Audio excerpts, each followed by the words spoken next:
Feche seus olhos, vamos orar ao Senhor. Deus de graça e misericórdia, Pai, nós nos achegamos à Sua presença com o nosso coração aberto, nossos ouvidos atentos para ouvir a Sua palavra, para ouvir a Sua voz, Senhor, ministrar o nosso coração. Nós somos dependentes dos Teus ensinos, da Tua graça, para que nós possamos caminhar de maneira adequada a Tua palavra, Pai, e por isso nós estamos aqui nessa noite. Fala nosso coração poderosamente, Senhor. Quebra as barreiras que nos impedem de escutar a Tua palavra e a Tua vontade. Que seja uma noite de aprendizado e de crescimento, Pai. Nós já chegamos diante de Ti com esse intuito e por isso nós oramos em nome de Jesus. Amém. Boa noite, meu irmão, minha irmã. Coisa boa nós estarmos aqui adorando e bendizendo ao nome do nosso Senhor e Salvador Jesus Cristo, reconhecendo que Ele é o Senhor da nossa vida, o dono do nosso coração. E é um prazer nós podermos começar refletindo nesse ano sobre as características da fé e da identidade do povo de Deus. E a partir disso nós vamos trazer alguns temas ao longo desse começo de ano. E esse texto que eu separei, ele traz muitas questões para o nosso coração. Pensando na sabedoria popular e nos ditados que a sabedoria comum nos traz e nos ensina, eu percebo algumas coisas engraçadas. Existe uma sabedoria popular que diz que a gente pode confiar sem necessariamente acreditar nas pessoas. O pessoal costuma dizer que eu confio em fulano, mas eu não boto a mão nele, a mão no fogo por causa dele. A gente faz isso com muita naturalidade, não é verdade? Com muita naturalidade a gente fala que confia, fala que deposita fé, enquanto na verdade o nosso coração não é convicto. Nós falamos que acreditamos em projetos, que acreditamos em intenções, em palavras de outras pessoas, sendo que na verdade muitas vezes nós não acreditamos. Isso faz parte de como nós nos relacionamos com a verdade e de como nós dizemos que cremos em alguma coisa. É comum falar que se confia em algo que se crê sem acreditar. E quando nós falamos da fé em Deus, as coisas ficam ainda piores. Porque nós vemos por aí pessoas que dizem ter fé em Deus, pessoas que professam ter uma crença num ser superior que governa todas as coisas, mas que mesmo assim, esse Deus que elas creem não é um Deus que impacta suas vidas, não é um Deus que move seu coração em direção a comportamentos, e não é um Deus que leva os seus corações a terem uma fé verdadeira, uma fé que leva a comprometimento do coração. Nós somos, de certa forma, uma geração incrédula, nós vivemos num mundo incrédulo, mas essa visão incrédula de mundo, ela não surge do nada. O pensamento filosófico adora falar sobre a existência de Deus, e o filósofo mais comum a falar acerca de Deus é Nietzsche, e Nietzsche diz que Deus está morto, e que o homem, a partir da morte de Deus, ele pode definir o que é correto, o que é certo, ele é dono, ele consegue estabelecer valores sobre a realidade, dizer isso é correto, isso não é. E a filosofia coloca Deus de lado, é incrédula e define o homem como parâmetro para todas as coisas. Não tem como ser mais incrédulo do que isso. Não tem como o mundo ser mais incrédulo ao ponto que ele decide o que é correto, decide e se coloca no papel de Deus. E muitas vezes essa visão, ela contamina o nosso coração. Nesse mundo materialista e racionalista que nós vivemos, muitas vezes nós perdemos a fé no sobrenatural. Nós perdemos a fé na ação de Deus na história. Nós perdemos a fé num Deus que intervém, que muda fatos e eventos para fazer com que a sua vontade aconteça. De um Deus que não usa só meios naturais para cumprir a sua vontade no mundo, mas como Ele sobrepõe a ordem natural para fazer valer a sua vontade. E eu dizer aqui essa noite que nós vivemos num mundo incrédulo é uma obviedade. É uma obviedade. Isso não começou hoje, isso não começou no século XVIII, não começou com a revolução do pensamento racionalista, mas nós vemos o pensamento racional, um pensamento incrédulo surgindo desde os momentos de Jesus. O texto que nós lemos nos aponta para isso. E não é sem razão que Marcos, quando fala desse menino que se achega, desse pai que traz o seu filho endemoniado aos pés de Jesus, logo depois do momento da transfiguração, o texto anterior do que nós lemos diz que Jesus subiu ao monte e ali a glória de Deus se revelou para os discípulos mais chegados, e os discípulos descem do monte junto com Jesus, depois de um momento onde a glória e o poder de Deus era inequívoco, era evidente, não tinha como você não crer. E Jesus e seus discípulos, os mais chegados, se juntam à multidão e vem uma situação inusitada. Aquilo que para eles acabava de ser verdade era motivo de questionamento para muitos que estavam ali naquele momento. Essa glória que foi demonstrada, ela foi confrontada com um povo que era incrédulo, com uma geração que não cria em Deus. O povo discutia com os escribas, o povo se debatia, e o povo se impressiona quando Jesus chega. Logo no momento que a discussão se aflora, Jesus aparece no momento de necessidade, e Jesus pergunta: o que está acontecendo? O que vocês estão discutindo? E nós sabemos que Jesus, quando pergunta algo, não é por falta de conhecimento. Jesus sabe o que está acontecendo e ele se coloca como solução para aquela disputa que acontece entre os escribas e o povo. E os escribas se aproveitam do afastamento de Jesus naquele momento, enquanto ele estava no monte, investigando a mando do Sinédrio, querendo saber quem é esse homem, Jesus. Será que ele está enganando o povo? Será que ele faz curas falsas? Ele expulsa falsamente o demônio?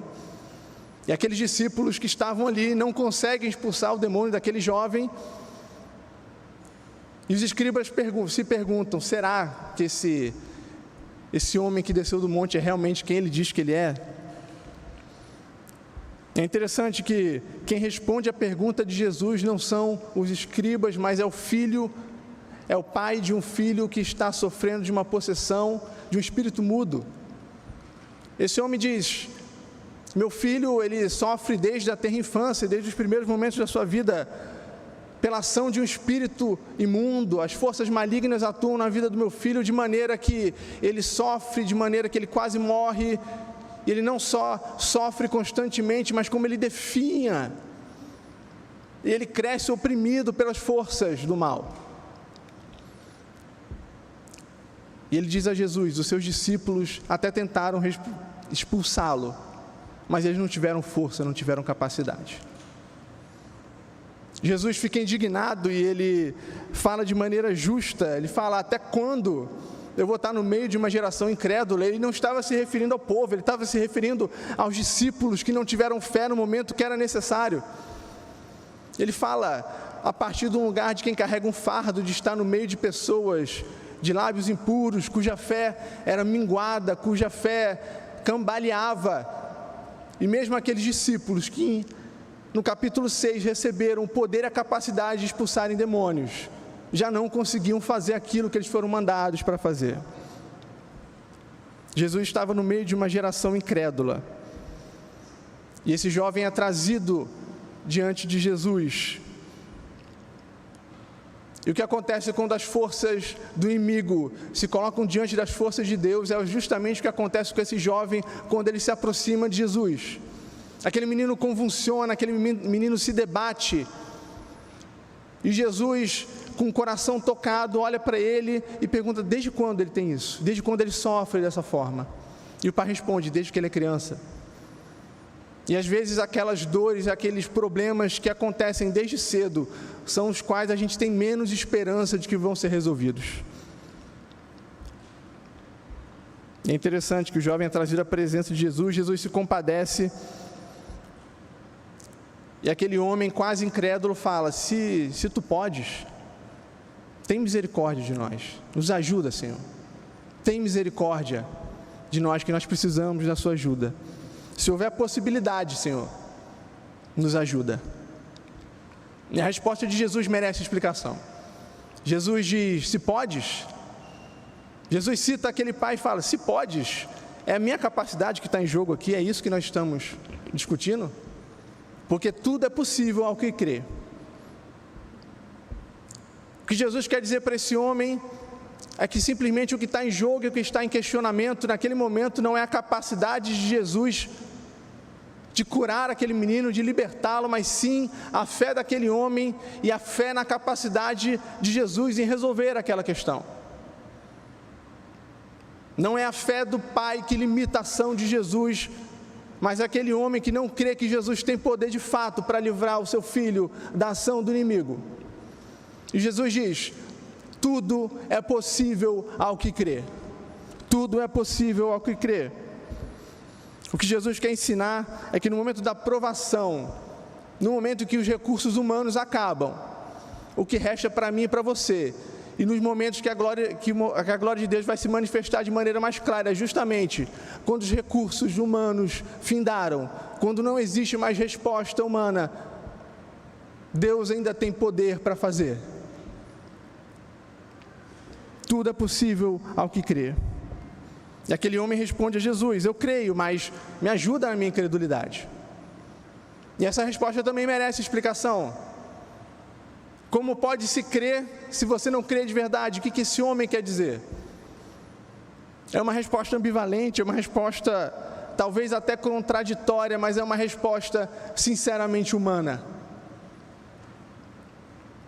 Chega momentos da nossa vida em que nós sabemos, diante das situações que se colocam diante de nós, que nós não temos uma fé adequada àquele momento, que nós não temos uma fé adequada ao Deus que nós proferimos a nossa fé.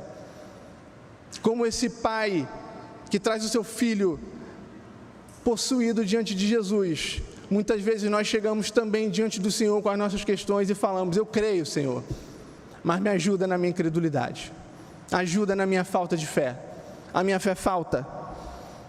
Me ajuda porque minha fé está a ponto de cair. Me ajuda porque a partir desse momento eu não tenho mais força, Senhor. Tenha misericórdia de mim. Não leve a minha falta de fé em consideração. É isso que esse filho, esse pai está dizendo diante do seu filho doente de maneira incurável, diante de discípulos que não conseguem curá-lo. Esse pai fala: Senhor, eu creio, mas eu não creio o suficiente. Eu preciso da sua misericórdia até para crer. Até para crer, Senhor, eu preciso da sua ação no meu coração. E Jesus, querendo resolver a questão rápida, enquanto a multidão se aglomera ao seu redor, Jesus junta as pessoas ao seu redor e fala: olha só, espírito imundo, sai agora.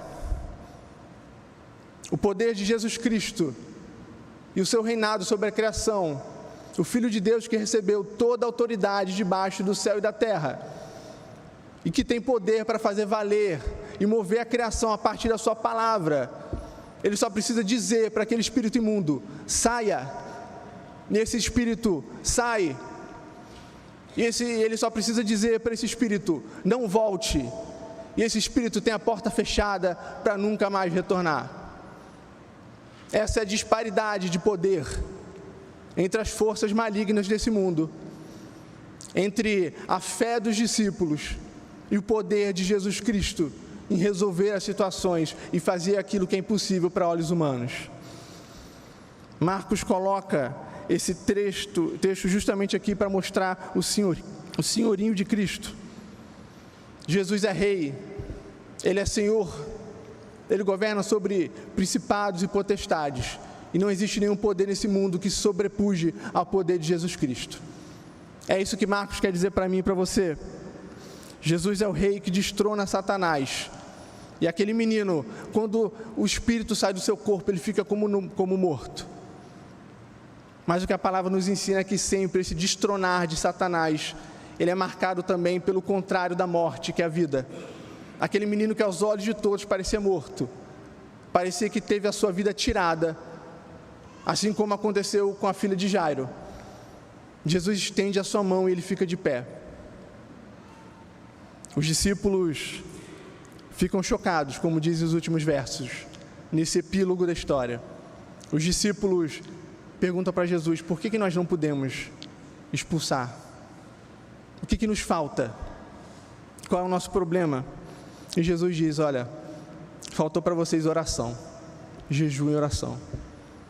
Faltou joelho no chão e faltou clamar pelo meu nome.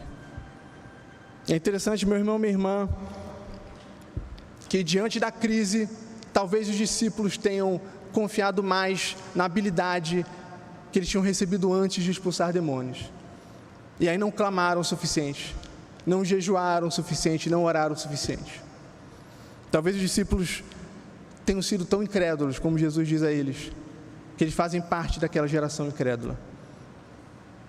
E não só os discípulos, mas hoje eu e você, nós vivemos num mundo incrédulo, num mundo que rejeita a fé em Deus, num mundo que se opõe à fé em Deus. Nós vivemos um mundo que é incrédulo ao nosso Deus, mas a nossa fé não pode ser pautada nesses termos. A nossa fé não pode ser pautada na incredulidade. E nós precisamos ter fé em meio a uma geração incrédula. E é sobre isso que eu queria falar com você. Nós precisamos ter fé em meio a uma geração incrédula. E para nós termos fé em meio a uma geração incrédula, a gente precisa entender primeiro que Jesus é o objeto da nossa fé. Jesus é o objeto da nossa fé, não é outra coisa que fundamenta e que centraliza a nossa fé. Nós percebemos que a multidão naquele momento composta de várias pessoas que tinham coisas diferentes que ocupavam o seu lugar como objeto de fé. Os escribas que tinham ido ali para investigar Jesus, eles depositavam a sua fé na religião institucionalizada, eles depositavam a sua fé na lei, eles depositavam a sua fé na instituição religiosa de Jerusalém, que governava as relações naquela região. E se Jesus fazia algo de religioso, aquilo passava debaixo da autoridade deles. O povo, pelo contrário, era um povo que estava atrás de bênçãos, que de maneira recorrente é colocado como um povo que vai atrás de ser abençoado, de receber alívio, mas não necessariamente atrás daquele que dá as bênçãos, daquele que fundamenta a fé no seu coração. E já os discípulos, por outro lado, Jesus os coloca como parte da geração incrédula. No momento que eles deviam confiar no Senhor, eles depositam a sua fé na sua própria autoridade, naquilo que lhe foi dado, como se aquilo fosse parte das suas próprias habilidades e suas próprias características. E meu irmão, minha irmã, eu sinto dizer, mas hoje nós vivemos de maneira muito parecida. Nós temos dificuldade de colocar Jesus como objeto central da nossa fé. Nós tentamos ter uma fé no mundo incrédulo, mas nós não colocamos Jesus Cristo como objeto central da nossa fé. Se nós vivemos num mundo que coloca a razão como centro da fé, que deposita na capacidade intelectual, na capacidade de escrutínio da realidade, na capacidade de tirar conclusões lógicas e aferir a realidade, fazer experimentações e a chegar a conclusões coerentes sobre todas as coisas. Nesse mundo, a razão do homem é muitas vezes colocada como objeto de fé. Se nós experimentamos e chegamos a conclusões, elas são dignas de confiança e fundamentam a nossa postura, a nossa vida. E em momentos de dúvida nós recorremos àquilo que nós concluímos e àquilo que fundamenta a razão na nossa sociedade. De modo parecido, talvez você não seja tão racionalista, mas você deposite a sua fé no tamanho da sua conta bancária, na segurança que a sua família tem nos seus relacionamentos. Talvez você deposite a sua fé na estabilidade do seu emprego. Talvez você deposite a sua fé em tantas outras coisas. E no fundo, se você for analisar o seu próprio coração, você perceba que a sua fé de fato não é colocada em Jesus Cristo, mas em todas essas coisas que orbitam e são sustentadas por Ele. Talvez os discípulos não sejam somente os únicos que fazem parte de uma geração incrédula. Nós muitas vezes temos o coração incrédulo quando nós não colocamos Jesus Cristo como objeto da nossa fé, e nós depositamos a nossa convicção, a nossa esperança, e nós recorremos a dinheiro, a família, a status, e a diversas outras coisas que nós podemos ficar citando aqui a noite toda. Se nós queremos ter uma fé fundamentada, nós não podemos colocar nosso coração e a nossa fé principalmente nas coisas desse mundo. É interessante porque muitas pessoas colocam a sua fé nos governos desse mundo. E a gente acha que vai ter uma realidade garantida se fulano ou ciclano estiver sentado na cadeira da presidência ou na cadeira do governo. A gente também gosta de ouvir discursos motivacionais que vão nos empoderar para que nós tenhamos, pior ainda, fé em nós mesmos, fé na nossa própria capacidade. E não é à toa que nós vivemos num mundo onde o discurso motivacional encontra muita aceitação, é muito agradável aos nossos ouvidos, e muitas vezes nós nos rendemos a esse discurso. Mas é interessante que toda vez que nós não colocamos Jesus Cristo como objeto principal da nossa fé, nós nos surpreendemos quando as coisas dão errado e aquelas coisas nas quais nós depositamos a nossa confiança não são suficientes. Quando a economia vira e aquela nossa estabilidade financeira que deixava o nosso coração seguro e nos dava segurança e tranquilidade para nós planejarmos o futuro, quando chega uma crise econômica e nos balança, a gente se desespera. De maneira semelhante, quando a divisão toca a nossa família, quando a inimizade entre os da nossa casa, quando casamentos e relacionamentos se rompem, a gente percebe que de fato, várias vezes o nosso coração estava fundamentado naquelas pessoas que faziam parte. Quando aqueles amigos nos abandonam, quando portas que nós tínhamos como abertas se fecham, a gente percebe que essas coisas que nós colocávamos no centro do nosso coração não são dignas de confiança de verdade. Quando o mundo se abala ao nosso redor, a gente percebe em quem de fato nós devemos colocar a fé, em quem de fato nós devemos depositar a esperança do nosso coração. Meu irmão, minha irmã, a boa notícia é que enquanto todas as coisas ao nosso redor podem se abalar, enquanto a economia do nosso planeta, os governos podem cair, as nossas famílias podem se desfazer, a nossa saúde pode se enfraquecer, uma coisa que não se abala, que não nos abandona, é Jesus Cristo, nosso Senhor. O mundo pode cair ao nosso redor, meu irmão, minha irmã, mas Jesus Cristo não se abala. O nosso Deus é um Deus que não se abala. Ele é digno da sua confiança. Ele é digno da confiança do nosso coração. Não perca o seu tempo colocando a confiança nas coisas desse mundo. Não perca o seu tempo, não perca a sua fé, depositando em coisas que se esvaem quando o mundo vira. Porque enquanto o chão sai do nosso pé quando as coisas dão errado, o Senhor nos segura com a sua mão e nos sustenta. Porque Jesus Cristo, Ele é o fundamento da nossa fé. Ele é o objeto da nossa fé. Você quer ter uma fé que não se abala? Você quer ter fé num mundo, numa geração que é incrédula, meu irmão, minha irmã? Deposite a sua fé em Jesus Cristo. Você não vai se arrepender. Ele é digno da sua confiança, da minha confiança, da nossa confiança. Deposite a sua fé nele, meu irmão, minha irmã, e você vai ter fé no mundo incrédulo. Mas não é só isso que o nosso texto nos ensina. Jesus, Ele é o sustento da nossa fé. Ele não é só o objeto, mas Ele é aquele que sustenta e mantém a nossa fé viva.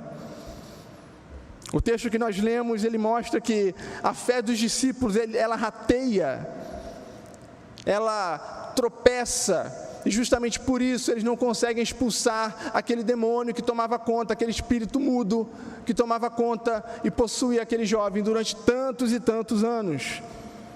E justamente ao invés de jejuarem, aqueles discípulos confiam na sua própria capacidade para expulsar aquele demônio. Obviamente eles falham miseravelmente. Os escribas, por outro lado, eles sequer achavam que Deus ia agir naquele momento. Tamanha incredulidade. E diante da falha anterior dos discípulos, aquele pai desesperado só tem força para dizer: Senhor, se tu podes, nos ajude. Se tiver possibilidade, nos salve. E hoje não é diferente. Hoje muitas vezes nós pensamos que Jesus também não é o sustento, é aquele que mantém a nossa fé de pé. Muitas vezes nós achamos que a confiança da nossa fé está na nossa capacidade de raciocínio lógico. E ainda assim que a nossa fé seja racional, seja lógica. Sinto te dizer, o que sustenta a nossa fé não é o nosso conhecimento em teologia, não é o nosso tempo de caminhada da fé, não é o nosso pedigree dentro da igreja, em quantas gerações a nossa família professa a fé em Jesus Cristo. Não é isso que sustenta a minha fé e não é isso que sustenta a sua fé, meu irmão, minha irmã. A nossa fé é sim racional, a nossa fé sim passa pela racionalidade da nossa mente, mas nós sabemos que não é isso que nos sustenta. Afinal, quem conhece a mente do Senhor, quem sabe quais são os planos do Senhor, quem entende os caminhos que o Senhor decide para a história, quem está do lado do Senhor para explicar e dar conselho a Ele, e com a racionalidade dizer, Senhor, é melhor fazer assim, é melhor fazer assado. Quem conhece a mente do Senhor para o aconselhar? A gente pode saber de teologia, a gente pode ter 40 anos de igreja, a gente pode ter a família há gerações professando a fé em Jesus Cristo. E da mesma forma, quando o mundo gira ao nosso redor, a nossa fé vai ficar abalada, se não for Jesus que a sustente. A nossa fé vai ficar abalada e o mundo vai cair debaixo dos nossos pés. Mas a verdade, meu irmão, minha irmã, é que não é só o pai desse garoto que teve a sua fé abalada. Muitas vezes eu e você temos a nossa fé abalada. Muitas vezes eu e você, quando ouvimos notícias complicadas, a nossa fé se abala. Quando nós recebemos um diagnóstico terrível de saúde, quando nós recebemos uma notícia complicada, quando acontecimentos inesperados acontecem, muitas vezes nós entendemos perfeitamente o que esse pai sentiu quando só conseguiu dizer diante de Jesus, Senhor, se tu podes, tem misericórdia de mim, se tu podes, me ajuda. É uma experiência tipicamente humana, enfrentar as coisas e as dificuldades da vida e sentir como se o coração fosse desfalecer. E diante dessas coisas que acontecem comigo e com você, momentos que a nossa fé precisa de sustento, nós estamos justamente como o salmista diz no Salmo 42, as lágrimas têm sido meu alimento dia e noite.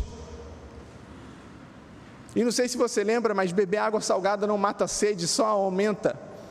E existem momentos que a única coisa que nós conseguimos comer e nos alimentar são as próprias lágrimas salgadas que vertem do nosso rosto, diante da dor que nós sentimos. Nós conseguimos entender o salmista, nós conseguimos entender esse pai, que diante do momento de dificuldade, ele só consegue dizer para Deus, Pai, eu creio, mas me ajuda na minha incredulidade, porque eu não creio o suficiente. Eu não tenho fé mais para caminhar. Se o Senhor não me ajudar a partir daqui, eu não consigo. Se o Senhor não me levantar a partir daqui, eu não consigo mais.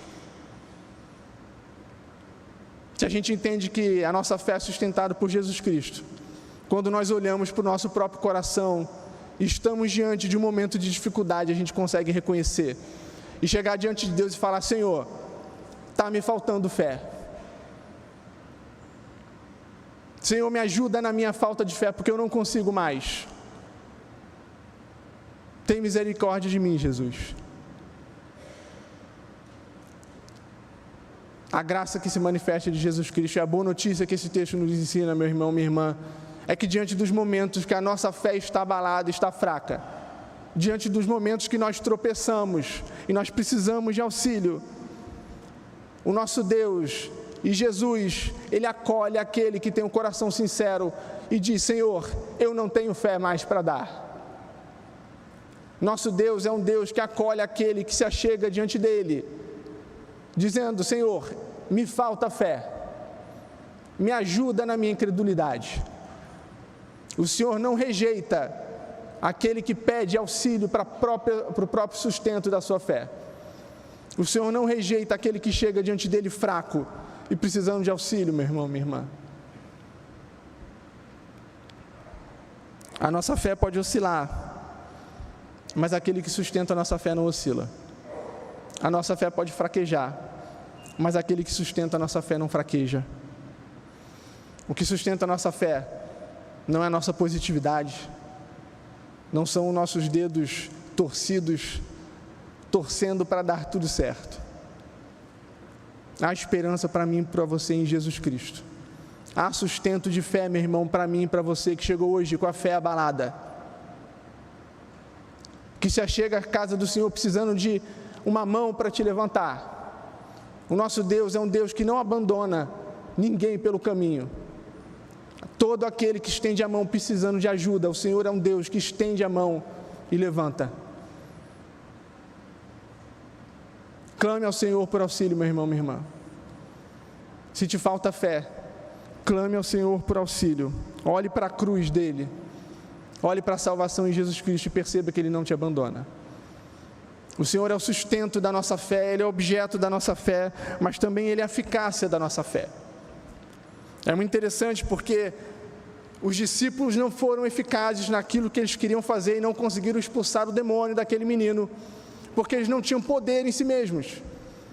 E talvez em algum momento eles tenham achado de que porque Deus, em Jesus, deu a eles alguma prerrogativa, alguma autoridade em alguns episódios anteriormente, que aquela prerrogativa e aquele poder fazia parte das suas capacidades naturais, e justamente por isso bastava eles falarem para aquele espírito mudo, saia, que ele iria sair.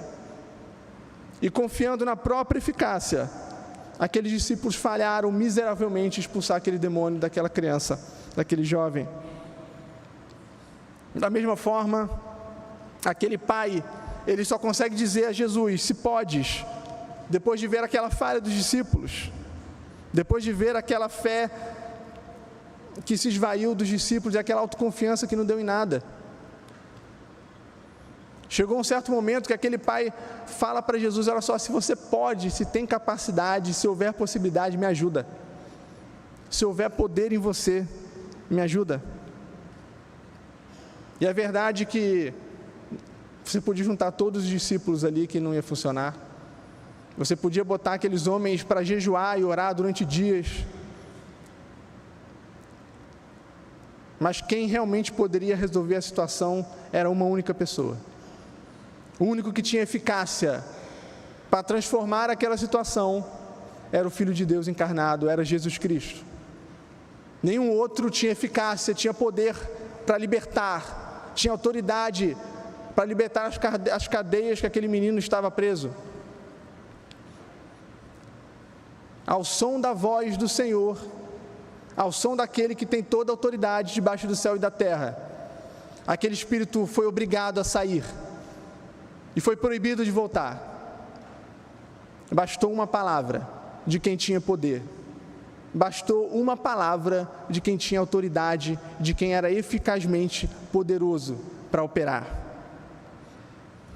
Meu irmão, minha irmã, o mundo de hoje, ele acha que Deus não tem poder. Chega a ser engraçado, porque nós cremos num Deus transcendente que intervém na realidade, mas o mundo lá fora sequer acredita na existência de um Deus que vá, ou qualquer entidade ou poder que exista além das forças naturais. E quando muito, acredita num Deus que é como um relojoeiro que cria o mundo, dá corda e sai fora e nunca mais interage.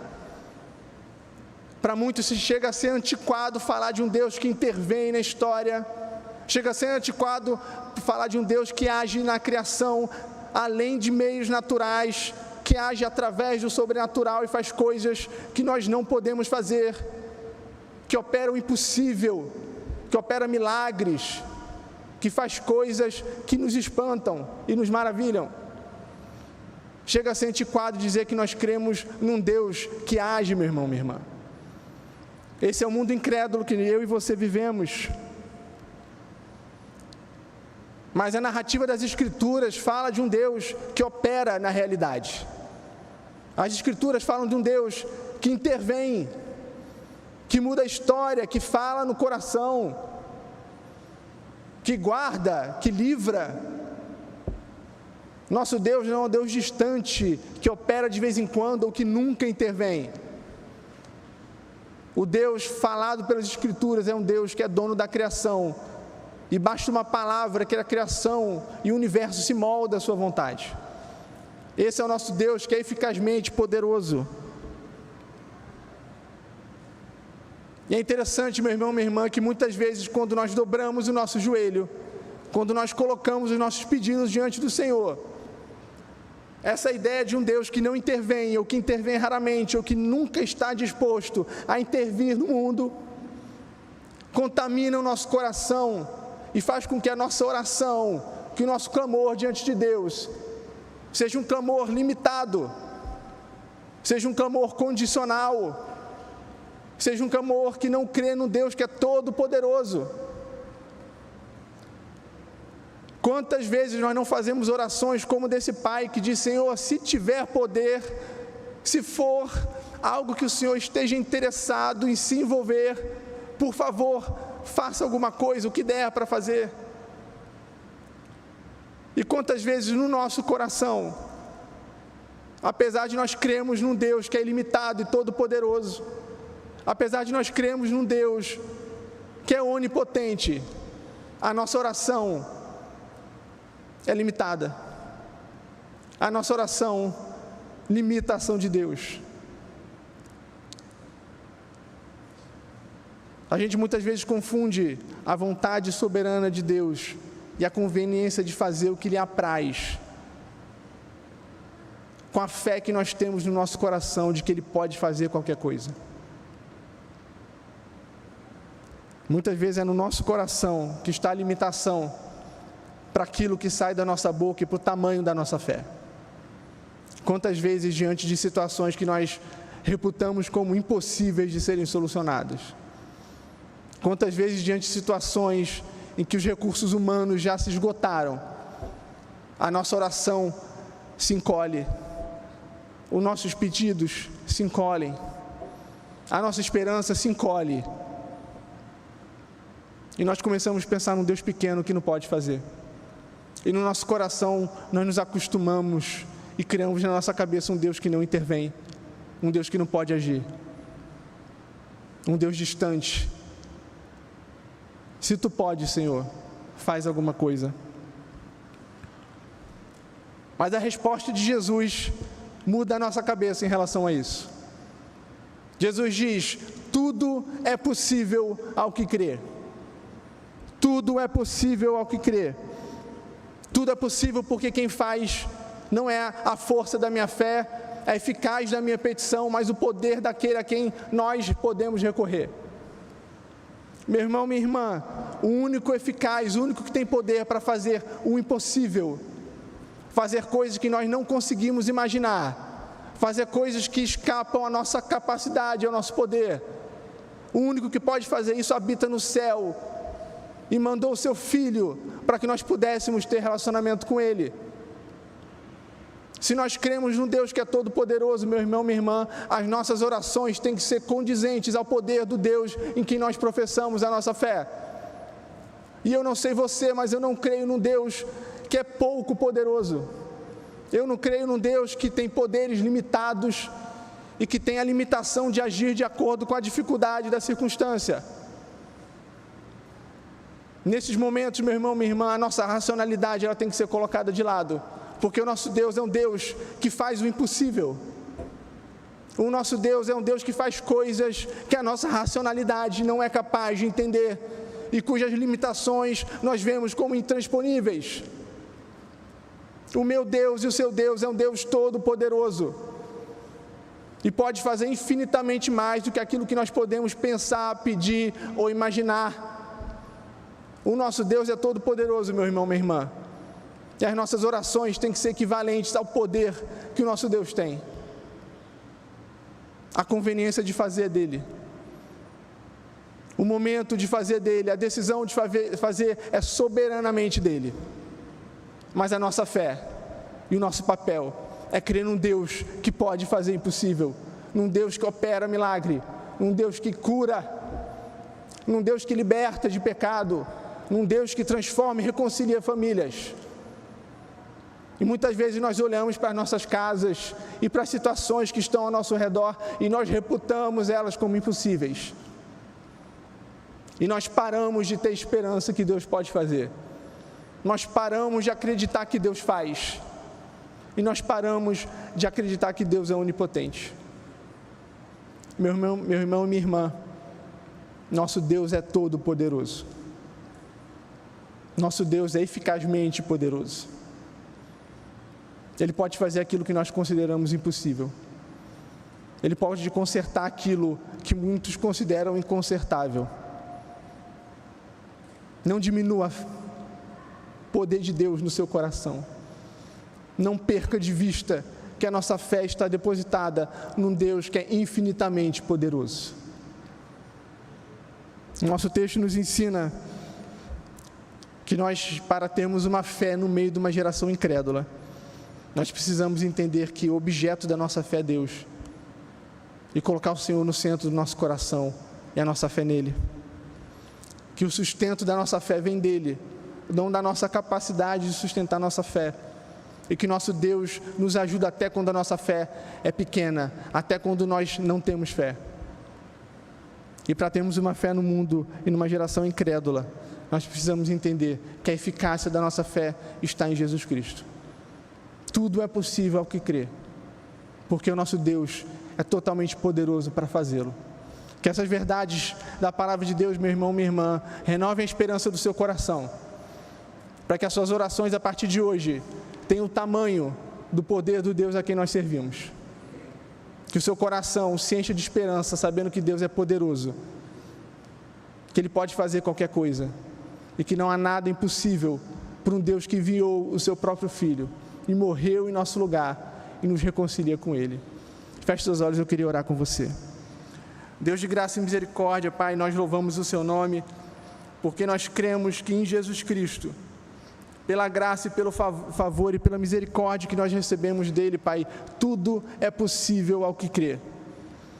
Que nós podemos hoje ter uma fé no mundo que é incrédulo, que nós podemos perseverar e termos a nossa fé sustentada, Pai.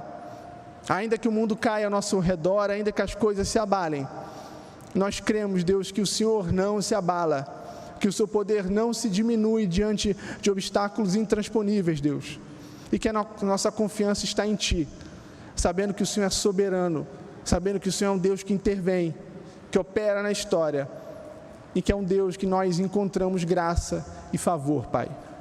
Sê conosco, Jesus, nos ensina a ter fé, Pai, porque nós cremos, Jesus, mas nos ajuda na nossa incredulidade. Isso nós pedimos em nome de Jesus Cristo, o nosso Senhor e Salvador, que vive e reina para sempre. Amém.